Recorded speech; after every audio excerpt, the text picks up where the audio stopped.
Bonsoir à tous. Dans l'actualité ce soir, la pluie ne les a pas découragés. 300 manifestants, surtout des personnels soignants, sont descendus dans la rue aujourd'hui à Tours.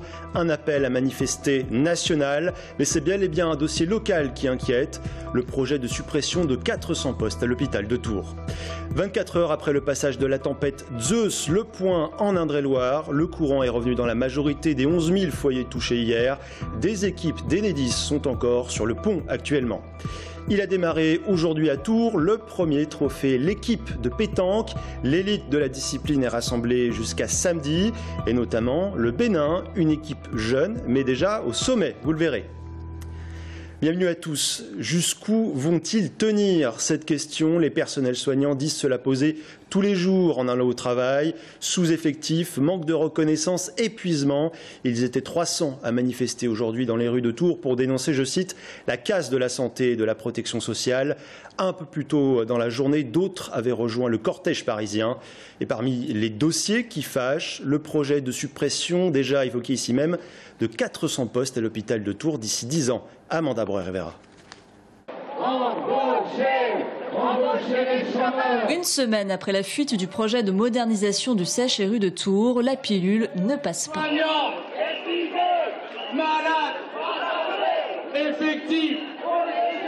Calme mais déterminé, environ 300 personnes ont défilé pour protester contre les restructurations des services publics, dont notamment celui du CHRU de Tours. Ce plan de modernisation prévoit la réduction du nombre d'établissements, avec notamment la fermeture de l'hôpital de Clocheville. Surtout, les syndicats craignent la fermeture de 350 lits à l'hôpital et la suppression de 400 emplois d'ici 10 ans. Alors que les conditions de travail sont déjà jugées difficiles aujourd'hui. On ne remplace pas les arrêts longue maladie, les congés maternité ne sont pas remplacés. Ou très peu, les congés courts, les arrêts courts ne sont pas remplacés non plus, du coup c'est les collègues titulaires qui reviennent. Les contractuels ne sont pas sûrs d'être remplacés non plus ou d'être prolongés. C'est de pire en pire en fait. Et on est de moins en moins humain avec le patient. Les Lyonnais sont fatigués, on ne pourra pas bien soigner, Marisol,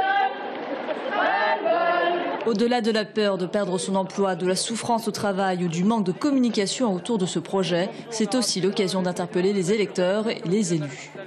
Nous, on demande à ce que ça cesse, à ce que les politiques aujourd'hui, à ce que les autorités se prononcent clairement sur ce sujet et qu'ils disent non à ce plan Copermo, qu'ils disent non à la suppression des lits. Demain, aujourd'hui déjà, on a du mal à mettre les patients dans les lits, les patients qui viennent aux urgences. On a du mal à les placer dans les lits parce qu'on manque de lits, on manque de personnel. Ils veulent en supprimer encore plus. Et où on va aller demain, on ne sait pas où on va être soigné demain. Parallèlement à cet événement, une délégation de 350 Tourangeaux s'est rendue à Paris pour participer à la manifestation nationale. Il repart en campagne, vaille que vaille. François Fillon est à Orléans ce soir pour un grand meeting. Retour au terrain, donc, après avoir été confirmé hier comme candidat à la présidentielle par le bureau politique des Républicains. Les responsables du parti en Indre-et-Loire font le déplacement. Les députés Philippe Briand et Claude Greff, mais aussi Frédéric Ogis, le patron des Républicains dans le département, qui s'était pourtant affiché sur Facebook avec Alain Juppé vendredi dernier. Marisol Touraine soutiendra-t-elle Emmanuel Macron? La question n'est pas anodine puisque cet engagement se ferait au détriment de Benoît Hamon, candidat officiel du Parti socialiste. Interrogée régulièrement à ce sujet, la ministre de la Santé refuse toujours de s'exprimer. Elle pourrait le faire dans les prochains jours. En tout cas, l'hypothèse Macron prend de l'épaisseur. Premier indice, Christian Gattard, le maire de Chambray-les-Tours, connu aussi pour être un proche de la ministre, vient d'annoncer qu'il s'engagerait avec Macron. Marisol Touraine pourrait-elle prendre le même chemin? Une possibilité que Christian Gattard, invité sur ce plateau hier soir, n'a pas formellement exclue. Marisol Touraine, elle se prononcera le moment venu. Elle ne se prononce pas pour l'instant quand vous expliquez ce silence justement. Eh bien je crois qu'elle est comme beaucoup de gens. Les élus que nous sommes sont comme beaucoup de gens, nous posons des questions. Donc la question c'est celle du vote utile. Personnellement j'ai franchi le pas. Je passe d'une notion de vote utile à celle d'un engagement utile, parce que j'estime que la responsabilité d'un élu, c'est aussi de prendre position et de s'exprimer. Avec des rafales de vent jusqu'à 110 km/h, la tempête Zeus a laissé des traces de son passage sur une partie de la France hier. 1000 foyers étaient encore privés d'électricité vers 13 h en Indre-et-Loire aujourd'hui. Les agents d'Enedis, ex-ERDF, sont encore sur le pont en ce moment même pour tenter de ramener la lumière dans les dernières maisons. Le point avec Adrien Portron et Romain Delville. C'est en entendant hier midi les voitures ralentir devant sa maison qu'un habitant de Reignac-sur-Indre s'est aperçu qu'un câble s'était rompu. Je suis allé voir ce qui se passait précisément, essayer de réduire la circulation en invitant les gens à ralentir évidemment sur l'axe qui est très fréquenté. Et ensuite, avec ma fille qui m'a filé un super coup de main, on a essayé de sécuriser l'endroit avec ce qu'on a pu, avec un peu de rubalise, quelques carreaux de chantier. L'incident a eu lieu sur le réseau basse tension. Ce sont les supports qui se sont cassés. Cet après-midi, les agents d'Enedis, anciennement ERDF, sont intervenus. Une intervention qui doit durer 3 heures. Au total, ce sont 22 équipes qui se sont déployées sur l'Indre-et-Loire. La tempête Zeus est la plus importante depuis le début de l'année. 25 000 foyers touchés dans la région, 11 000 en Indre-et-Loire au plus fort des intempéries. À 13 heures, Enedis comptait encore 1000 foyers coupés d'électricité. On espère pouvoir réalimenter tous les clients ce soir. Donc après, ponctuellement, il pourrait encore y avoir quelques clients coupés, mais la très grande majorité des clients devraient être établis dès ce soir. Le fournisseur d'électricité rappelle de ne jamais toucher de câble à terre et a mis en place un numéro d'assistance pour les foyers qui resteraient sans électricité. Voilà, et puis à cette heure-ci, 200 foyers sont toujours privés d'électricité. Retour à la normale prévu demain. Et puis à Chinon, la Vienne est en vigilance jaune aux crues, risque de débordement donc. La rivière a gagné près de 2 mètres en 4 jours suite aux précipitations. En bref, le Tour FC en deuil après le décès hier des suites d'un accident de la route de Youssef Touati. Le milieu offensif du Red Star était passé par Tours pendant la saison 2013-2014. La voiture dans laquelle il se trouvait avec 2 autres personnes a été percutée par un minibus sur l'autoroute A1 près de Senlis. À l'intérieur de ce van, la chanteuse Jennifer qui revenait avec ses musiciens d'un concert à Bruxelles.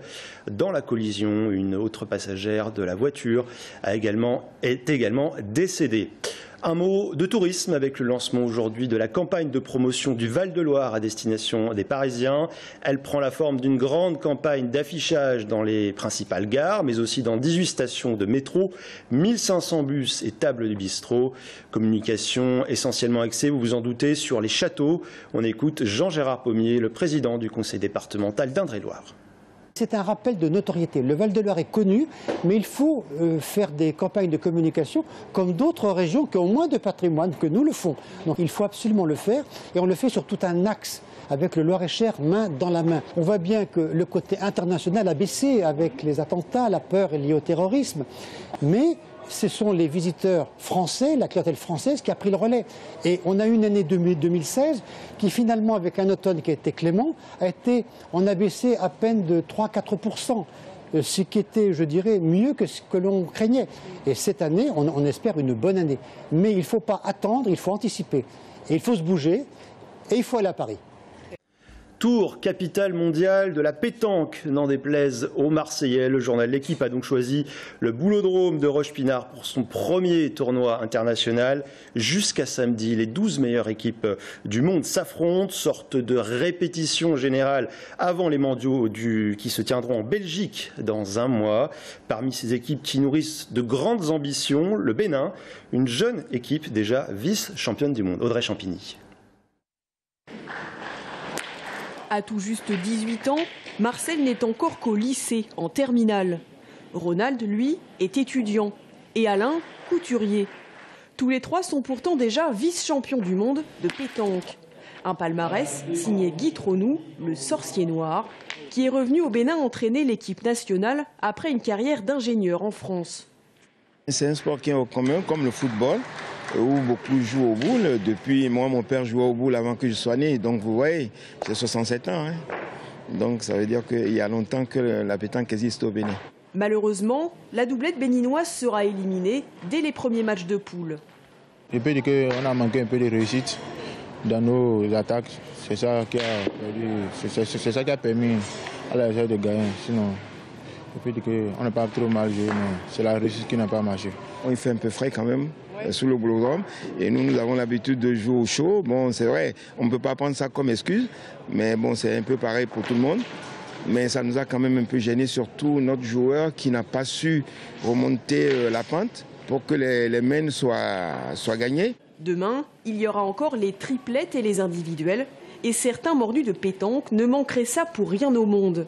Philippe et Anita ont fait le déplacement depuis Paris pour voir la Dream Team française, Quintet, Suchot, Lacroix.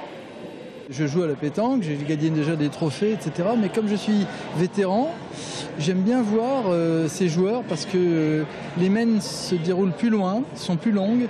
Et c'est un peu plus sportif que ce que l'on fait. Quand on joue de 6 à 8 mètres, c'est une pétanque. Et de 8 à 10 mètres, c'en est une autre. Les sports en fait d'adresse m'intéressent. Voilà. J'étais pas du tout fan de pétanque, mais maintenant que je suis golfeuse, j'adore voir comment se déroulent les parties. En fait, pour moi, il y a une corrélation entre les deux sports. La compétition se déroule jusqu'au 11 mars au Boulodrome de Tours. Demain, ce sera au tour des femmes d'entrer dans la compétition. La manifestation, le chapiteau du livre à Saint-Cyr-sur-Loire débutera le 19 mai. Les noms des lauréats des différents prix viennent d'être rendus publics. La Plume d'or revient à Jérôme Chantreau pour son ouvrage Avant que naisse la forêt. Oscar Lalo pour Les contes d'Effet hérite quant à lui de la Plume d'argent. Et c'est avec le même sérieux que les collégiens ont eux aussi désigné leur auteur préféré. Séphora Namani a suivi Cyrielle et Maxence, 2 jeunes jurés. Regardez. 22 jeunes ados étaient réunis samedi à la mairie de Saint-Cyr-sur-Loire. Ces collégiens en classe de 6e sur Tours Plus devaient remettre le prix Plume Jeunesse du chapiteau du livre. Parmi eux, des profils très différents, comme Cyrielle, mordu de lecture, ou au contraire, Maxence, jusque-là assez réticent. Faut pas me déranger quand je lis parce que, vu que je suis souvent captivée par les livres, je réponds méchamment aux personnes parce que j'ai pas envie d'arrêter de lire pour leur répondre. Maman m'a inscrit, mais j'aimais pas trop lire et depuis j'aime bien lire. Ça me plaisait pas trop, je m'ennuyais dès que je lisais, mais il fallait que je trouve un livre intéressant et là j'en ai trouvé un. Ces petits lecteurs ont pu débattre ensemble de leurs livres préférés parmi les 4 qui leur avaient été envoyés. 4 livres de genres très différents, fantastique, histoire de vie, policier ou historique, pour que chacun puisse retrouver ce qu'il aime dans la lecture. J'aime bien découvrir des histoires, j'aime bien me mettre dans la peau des personnages. En plus, quand je lis, souvent je me fais l'histoire dans la tête. Du coup, ça fait comme si je regardais un film. Je me mets dans la peau du héros.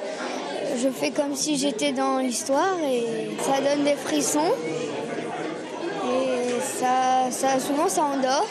Avec 8 voix, c'est le livre Chat Noir de Yann Darcos que les collégiens ont élu lauréat. Ils remettront leur prix littéraire à l'auteur pendant le chapiteau du livre à Saint-Cyr en mai prochain. Le jury pourra même rencontrer l'écrivain lors d'une séance privée, de quoi peut-être susciter des vocations.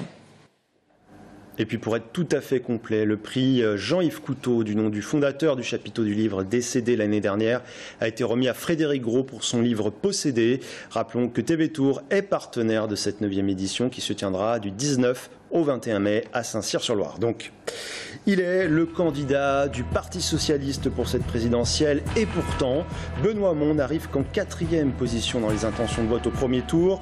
Comment peut-il relancer une campagne qui patine? L'unité avec la gauche de Jean-Luc Mélenchon est-elle encore possible? Des questions que nous poserons à notre invitée Émilie Delcher, responsable de la campagne de Benoît Hamon dans le département. A tout de suite.